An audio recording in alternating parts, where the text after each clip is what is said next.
English language conventions, verb tense, irregular past tense, ACT Foundations, question 95. Need medicine, antidote your ignorance. ACT English Foundation, verb tense, question 95. Complete the sentence with the verb in the past tense. Gabby blanked to win the race.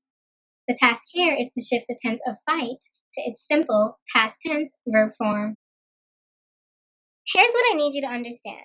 Most verbs are regular in the past tense. That means you follow a rule like add ed or add d to get the past tense form of the verb.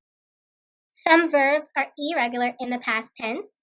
That means you don't follow a rule. Instead, you must remember the past tense form of the verb.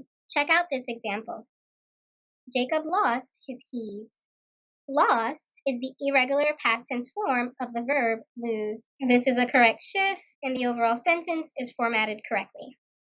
All right, back to the original question, now for the solution. Fought is the simple past tense verb form of fight. This is an irregular verb form, so you'll have to commit it to memory.